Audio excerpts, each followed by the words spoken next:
I think more than anything helps bring an open mind.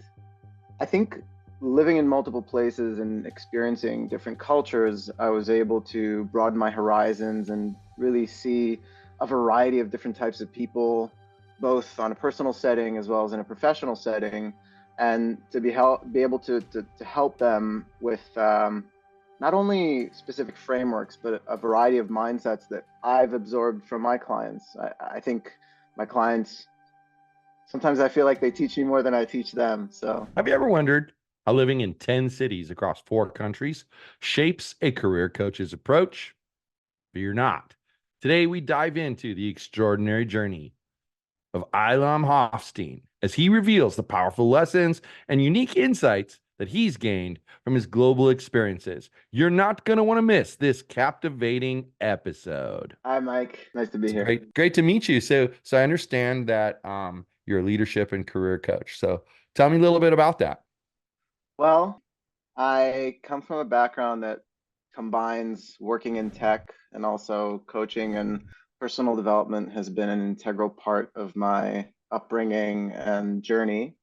Um, as I progressed in my career, it became clear to me that I'm very passionate in empowering people and helping them fulfill their potential. And so I mixed some of my intersectionalities to bring myself to work with middle and upper management leaders in the tech industry to help them find happiness in what they do. Because oftentimes I've found that people in tech make good money, they have a good quality of life, but they're always chasing the next thing. And oftentimes something breaks. Some of them are aware of it, some of them aren't. And so when they come to me, it's typically because they want to either put that back together or redefine what their goals are. And that's really what I help them with. Awesome, awesome. Sounds like we do similar things. I work with C-level tech executives.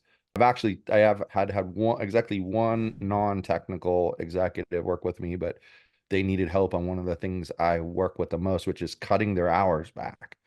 And, I just did an interview the other day where a gentleman is in sales and he was talking about how, what a negative connotation sales positions have. And he said a lot of it is wrapped up in poor training. And I said, imagine that. Like that seems to be the common denominator of problems with executives is that somewhere along their path, they didn't have enough people modeling good executive behavior. They didn't get trained how to act as an executive.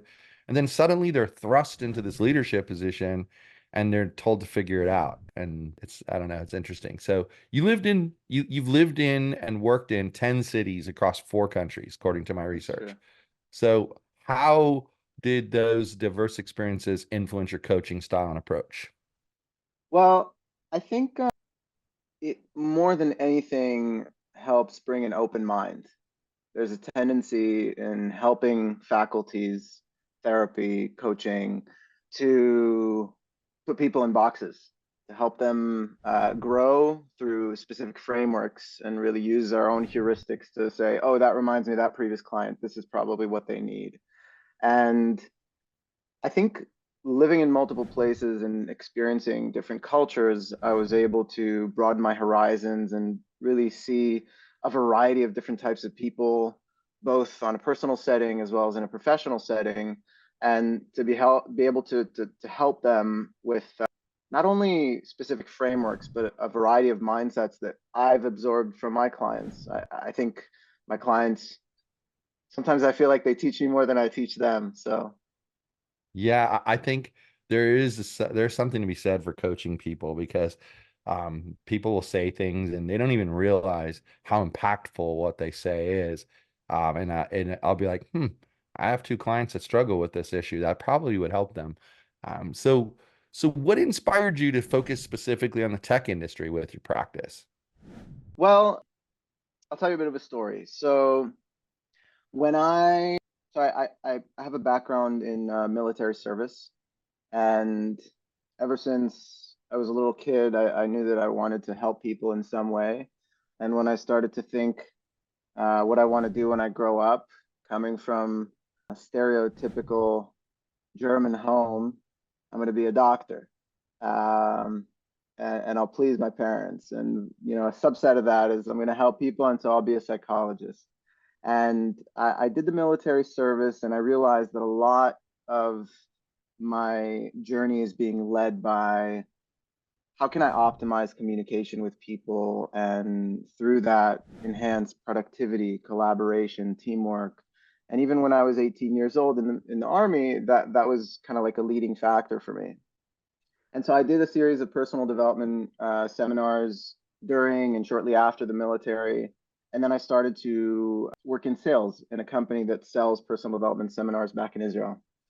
Um, it was maybe 2 years from that point that I just got approached by a tech company that was in infancy stages through a friend of a friend, as many things happen in small ecosystems like Israel. And I started to lead their sales team. And leading their sales team at first was basically being the only salesperson and taking the load off of the co-founders. And the company did really well, really fast. And so I led the market entry into the US. And within a year, brought up a team of 10 full stack salespeople, and then started to segregate the team into the different market segments, the different stages of the sales cycle. And I was always most passionate about the leadership aspect, the empowering people. And so it always got tied back to that. And I think at that point, I started to think, well, how do I take my personal development experience and the coaching certification that I got way back at the time with the leadership, sales, tech experience? And so I dove into the world of coaching and tech. I continued to expand my experience as a tech professional because I was still young at the time. And I felt that if I want to give a deep, meaningful experience to my clients, I have to have deep, meaningful experience myself. And then in 2020, a wrench was thrown into my plan, as happens with life. My mom started to decline with a terminal illness, and COVID had just started. And so my wife and I, we had a conversation initially as a joke, and then more seriously, we just decided to up and move to Canada. Um, we moved to Canada where my parents already were at the time, and had the opportunity to spend time with my mom, spend time with my parents, support them. And my mom passed away, unfortunately. That's a separate story, but we had a beautiful relationship, and she was a beautiful person. Her passing allowed me to have one of those sit down conversations in front of the mirror and ask myself, well, where to next? And so I worked in tech for a few more years, putting food on the table, and using my past experience in a way that was lucrative, and gradually continuing to build and actually rebuild my coaching business in a new country. And I noticed that there are so many nuances in building a business in a new country. And that goes back to your question about living in multiple cities in multiple countries, that it was a really long process. And gradually I found that I'm meeting a lot of clients that are in different intersections. Maybe they are going through a relocation.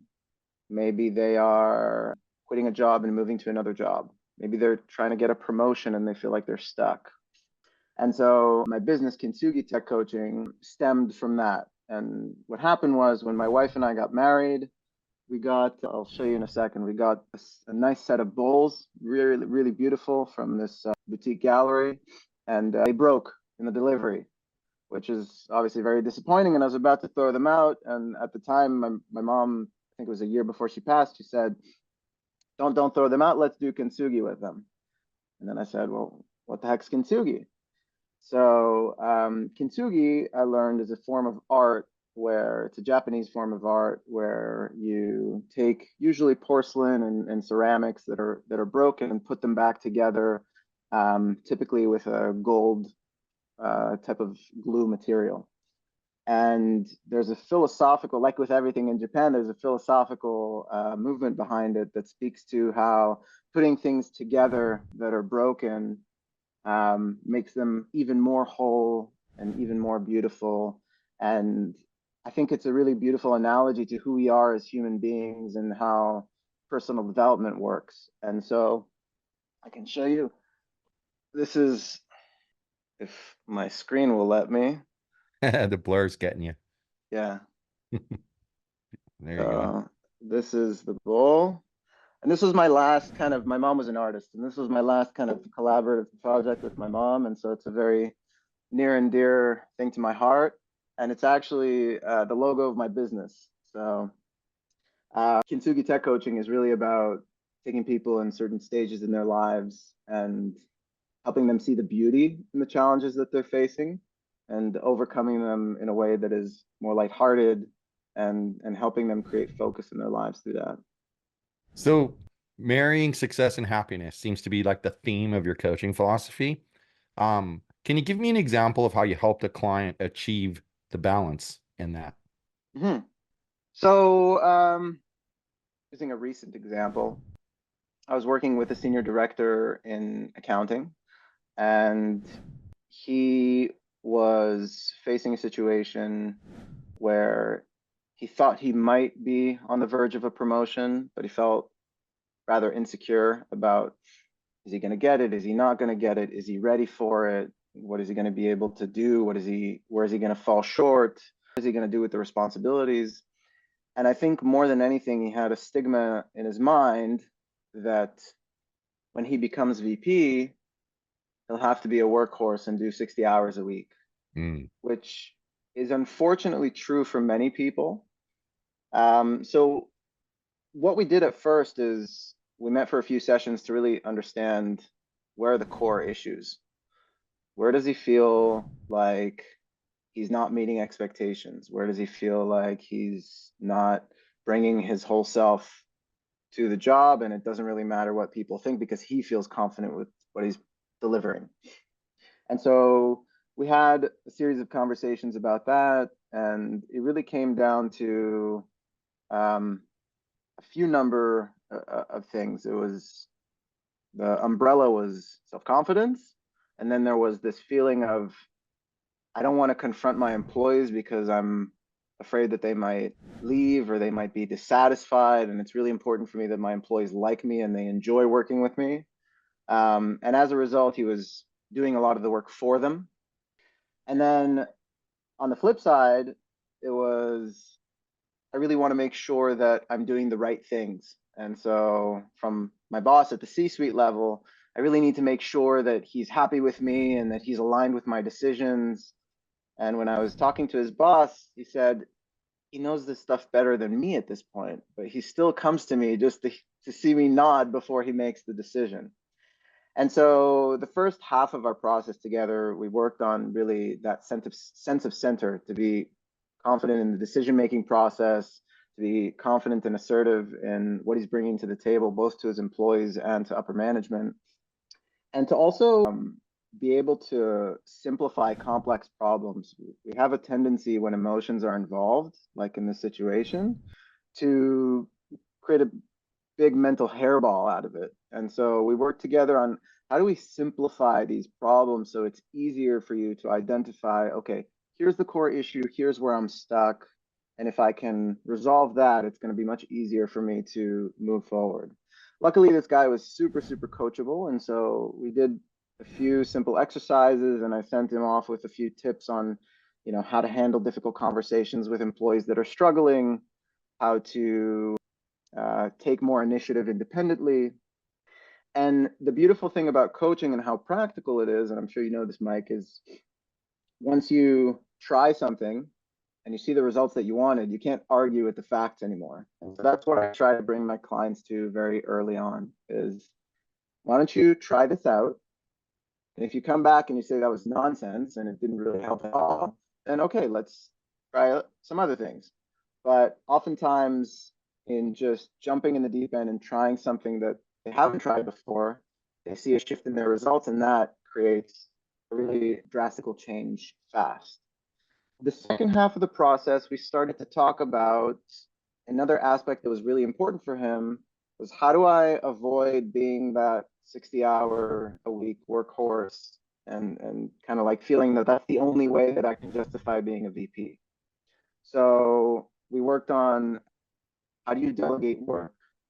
How do you feel confident in the work that you're delegating to your employees and not have to, be a helicopter dad to your employees because you're not their dad? Um, and simultaneously, we looked at some things in his personal life. It's not something that always happens in coaching, but it usually does. And for those listening that kind of get the shivers when they hear that, I'll just say that in coaching, when you're able to apply something to one area of your life, that's great. But when you can demonstrate a shift in your behavior and your attitudes in more than one area, personal, relationships, work, hobbies, even, then you know that you've really created a deep level of an inner shift. And that's about the time where I invite my clients to fire me and to try things on their own. So this is a guy that I met for 12 sessions. It was about 4 to 5 months, and it was a really beautiful process. We're just concluding it now. So I'll write back to you in a year to let you know how he's doing. It's always so fulfilling because like I get a lot of executives coming to me because they're on the verge of divorce because they're working way too many hours. And I actually had a person book a call with me randomly. Like I didn't reach out to them. They found me. They went to my sales page and they're like, book a call. And they booked the call only to tell me that they thought it was impossible to work less hours than what they work, that it's a mandatory thing. And I tried to explain to him, you can think that, but until you try other things, you don't know that that's the truth. But he kept arguing with me and arguing with me, and I had to tell him, we're not going to be a good compatible pair. It's just not going to Yeah. work. But like that's how I honestly like my system. I built it through necessity. I was one of those guys working 105 hours a week, and what my biggest mistake was, and it seems so ridiculous, was I'd hire people for certain roles, but then I wasn't letting them do the role the way they wanted to do the role. I was trying to Mm. make them do the role the way I would do the role. And it was interesting because I was having a conversation with a developer, and the developer was working on a function, and he asked me, well, which approach would you use, this one or this one? And I said, doesn't matter what approach I would use. It matters what approach you would use. As long as it solves the problem and it's efficient, I don't have a problem with it. And then like a light bulb came on, and I thought, well, how come you don't tell that to the DBA? And why don't you tell that to the email administrator and the help desk technicians? Why are you always giving them processes? I mean, I'm a big believer in process driven management, but I decided like if I take a step back, take my hands off of everybody and let them do the job I hired them to do, let's see what happens. Well, I immediately dropped like 30 hours a week off my plate because I wasn't worrying about other people's jobs. I was worrying about just my job. And then as I learned to communicate better with my boss and empower the staff even more, my turnover went down, my hours started decreasing, pretty much saved my marriage at the time. Unfortunately, that ended up going by the wayside, but it was really interesting. And I mean, I relate to your story about your mom, and my condolences on that, because it's quite a while ago, but back in the early 90s. But same thing, my mom had emphysema when I was like 15, and they told her she had 6 months to live. And at 26, there she still was. And I'm heading in a direction here with this because I noticed you mentioned that you had a little girl in the last year, and Yeah. that's like your biggest project at the moment. So like interestingly, similar thing. Like my first daughter was born in November, and in December, almost exactly 30 days later, my mom went into the hospital and she never came back out. So, Hmm. it's like it was a strange thing. And I had the same kind of relationship. We were really close. When something great would happen in my life, she's the first person I wanted to call and tell. So Yeah. totally relating to you. So now that you're a father though, how has fatherhood influenced your perspectives and your methodologies in coaching? Yeah. Well, I'll share with you one more thing, and I promise I'll segue to answer your question. Cool. And and I know this isn't meant to be a dark podcast, so this is the last the last comment that I'll make that's related to my mom's passing. Um, my dad was uh, the stereotype of a, a big shot CEO. He did his PhD in neuroscience, and he did his postdoc at Harvard, and he was a researcher for a few years, and then he became a CEO on more on the business side in biotech. And he was one of those 80-hour week big shot executives for his entire career. It was very important for him to provide, and he was very good at it as well. He really enjoyed what he did. And when they moved to Canada, my mom, they bought a house, and my mom essentially designed that house to be the house they retire in together. Unfortunately, my mom passed away around the time that he retired. And I will never forget one day him sitting at the dining table in that home and looking towards the open space of the house and saying, Aylam, this was meant to be our shrine to retire together. And there was so much sadness in him saying that that really kind of instilled in me that inner compass that I always need to go back to what's important. And I I know it's a cliche, but I don't know any person that's retired and says, I'm so happy that I worked 80-hour weeks and didn't go back home because of all the money that I have now. I don't know anyone like that. And even people that aren't well off are really, really happy with the time they invested in family. And so, to answer your question, how it's shaped my fatherhood is the first 2 weeks of my daughter's arrival were the most magical in my life. I was fully present. I completely disconnected from everything and took, a real pat leave. And even now, I'm taking things slow. I'm reminding myself that business is always going to be there, and it's a marathon. And that's what I try to share with my clients is like, where are you running?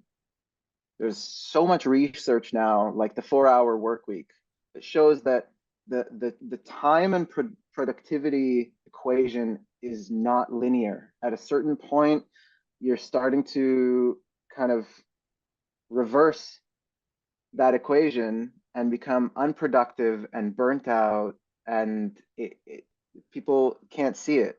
And one more thing that I want to say to you, and maybe to one executive out there that is outraged right now, is at a certain point, when you have worked so hard for so long, if you meet a Mike Mahoney, for a sales call and have an argument with them about, do you actually need to work 100 hours a week or not?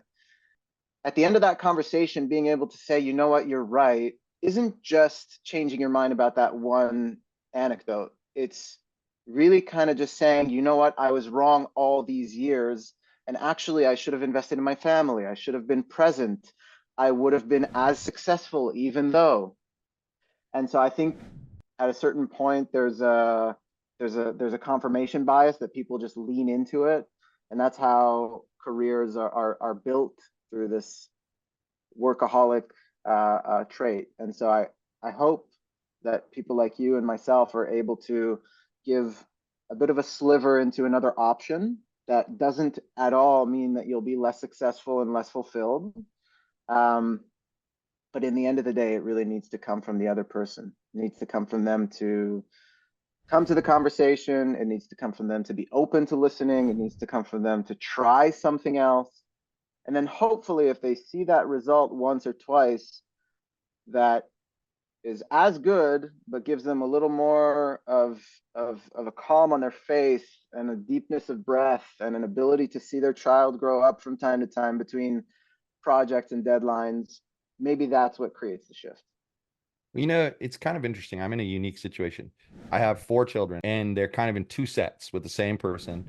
One is she's 31, and then my other son is 28, and then I have a 22-year-old and a 20-year-old. So there's a gap there. And unfortunately, obviously had those kids at different stages in my life and my career. And the second set of kids went through a divorce. All four kids went through the divorce, but the other two were older. Went through a divorce, but I actually have a way better relationship with my younger kids and my older kids. And that's because, with my older kids, I was growing my career, I was learning, and I made a lot of mistakes. I mean, I'm not afraid to admit it. And that's why I feel like in a unique position when I'm talking to somebody who says, "Well, I have to work that many hours." You don't. I worked for three entrepreneurs who paid us a small, small, small base salary, but then huge bonus. Let's just say 1/5 of my salary that I actually received was my actual salary. The other 4/5 was bonus. So you have to perform, right, in order to get paid. And I never had a problem with that, even when I cut my hours back. But I ended up having a much better relationship with the two younger ones for multiple reasons, I think. In a sense, if you think about it, as a divorced dad, I had them half the time. And you're the only one that's taking care of them. There is no mom around to help. And so you're kind of forced to take more of a hands-on role. And I wish I'd done that with the older kids. And I've even had that conversation with them. I've gone to them. I've even apologized to them for, like, I know I wasn't as present when you were younger as I was with these. And I don't want you to feel, slighted or anything like that. It's just a different time, and you learn as you go along. And it's like, I wish I had known those things back in my 20s that I know now. But I mean, that's how life works. And you can't really, moan and groan about it too much. You just have to keep moving forward, right? I mean, if we keep looking over our shoulder, we're going to crash into the wall, so And, you kind of have to watch where you're going, not where you've been. So I don't know. Like, and it makes me wonder though, like, how has becoming a father changed your definition of success in both the personal and professional contexts? well, I'll say first of all, despite the stereotype about coaches, I don't live in a vacuum. I wanted to have kids and I also wanted to be successful in my career. And so I decided to have kids later. And I've been wanting to have kids for the better part of a decade. And I waited to build my career up, to build myself financially and build my stability. And I feel like I'm a better father for it because not only I have more financial stability, but also I have the mindset that it's okay. Tomorrow's going to come and there's more business to be done and there's more success to be had tomorrow as well. And, my daughter's funny faces when she poops is a temporary thing, right? And it's like it's I could start my day with just sitting an hour and staring at her being a half-baked creature, and it'll just make my day. And I swear I'm more productive when I start with that. And then other days, I'll wake up, look at my phone, get stressed about the emails, roll out of bed, get into work without eating properly, and at the end of the day I'm exhausted and I got less done. And so I think just that awareness that some of those things that are considered non-work and wellness and balance, they can contribute to doing good work. So I think my quality time with my daughter, it's it's part of my wellness practice. It's part of my making sure that I am in good shape and I'm really running this marathon. I'm not running at a sprint pace because otherwise I just can't keep up with it. One, it's interesting because I've read studies where, like, having, you know, kids who had their parents the whole entire time together have done better in life than kids who don't. But actually, in my scenario, it's actually the opposite. My two younger ones, both one already made it through university in 3 years, and the other one's set to do the same thing. They're very mature. They're very, like, responsible about things. Like I'm actually married a second time, and my wife and I give them they in order to kind of entice them to come and visit us, we give them a credit card that we say, hey, you know what, put the gas when you're coming to Vegas, put the gas on the card, we'll pay for it. Way it kind of removes one barrier, and of course they don't have to pay for lodging while they're here. But my son is like, oh dad, I had to use the card because for some reason, Walmart doesn't like my debit card. It's the only place that doesn't like my debit card. But here's the money. And he zells it to me right away. Like he's so super responsible. But it makes me sad because reality is we were fighting so much that I think the two older ones kind of tried to stay away from us and didn't want to listen to anything that we had to say. Whereas the two younger ones got to have quality time one-on-one with mom all the time and quality time one-on-one with dad all the time because we were half the time they were with mom, half the time they were with dad. No one was there to help. So you're talking to them about school, you're helping them with homework, you're finding out what's going on. And it makes me really proud to see how the kids have handled it. And I've kind of gone, I hate to put it this way, but I've kind of gone back and done damage control with the older ones and kind of give them now the input as they ask for it. But Mhm. maybe I didn't give them when I was, when they were living with me at home. It's just, I regret that quite a bit. It's probably the only thing in my life I do regret. So kudos to you for recognizing that now, and putting it into action, because your daughter's, going to appreciate that later in life. And so are any other, kids that you may have. Your parents have a really important role to play in their kids' lives, and I think sometimes Yeah. we forget that. Just I don't know, it's a strange thing, but I really love your vibe. You're really you're really down to earth. I actually think you and I could probably talk for hours about Sounds like it. various things. It just feels that way to me. I feel like we could just chit chat for hours about things, and we see things in a similar way, similar but different. But I really appreciated your time today. It's been amazing. So could you kind of let the audience know how they can find you? How can they connect with you? Yeah, the best way to connect with me is Aylam Hoffstein on LinkedIn and then Kintsugi Tech Coaching. I'm sure you'll share the details. So Yes. Awesome. Well, thanks again so much. Really appreciate your time. And everybody, thanks for listening to Gaining the Technology Leadership Edge. New episodes every Wednesday at 8 a.m. Pacific time. It gets released on YouTube, live on LinkedIn, and live on Facebook. I hope you guys have an amazing week and you come back next week for some more lessons in sharpening your leadership skills.